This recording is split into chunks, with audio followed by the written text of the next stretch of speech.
Kulot tayo ng buhok natin, guys. Ito yung resulta ng tiyan ko sa 1 week na hindi ako nagkakain ng madaming kanin. So, medyo lumiit-liit na.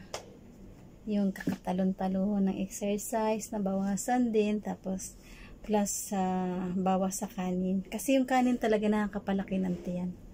Tapos guys, yung gawa ni Shin sa akin na eyebrow kahapon, yan. Yan yung eyebrow na ginawa niya sa akin kahapon. As you can see guys, yan. Yan yung gawa niyang eyebrow kahapon sa akin. Kasi hindi ako marunong magkilay.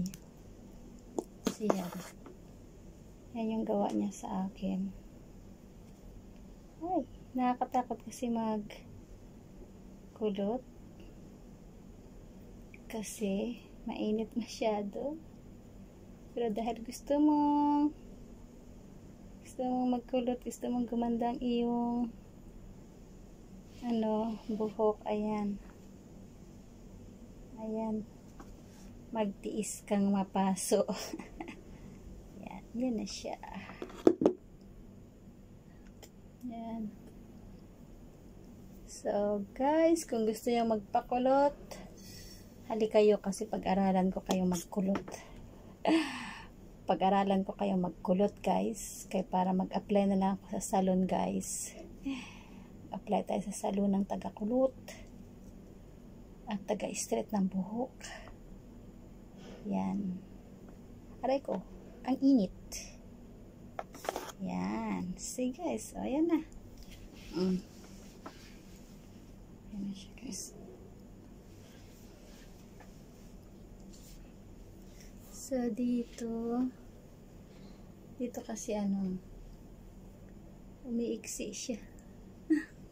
Umiiksi siya dito masyado. Ups.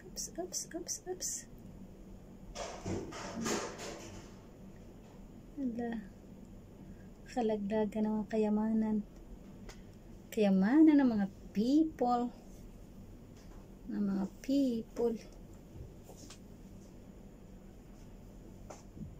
Ano ba talaga ang kulat mo na rin? Parang sa lubo may papunta doon, may papunta dito.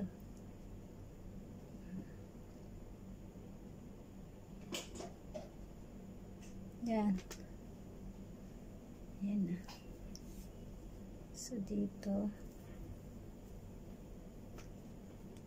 Butin ko muna ito.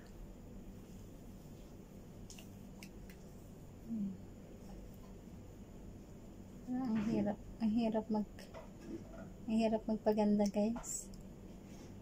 Ang hirap mag-ayos ng sarili guys. Ayan. So okay na yan. Basta. Ayan yung isa. Umalis kasi kain daw kami ng parata. Kakain ng parata tapos ig na umilit. Ayan.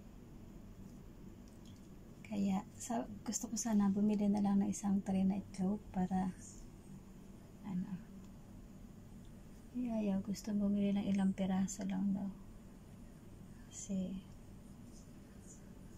magtipid. Ewan ko anong klase yung pagtitipid.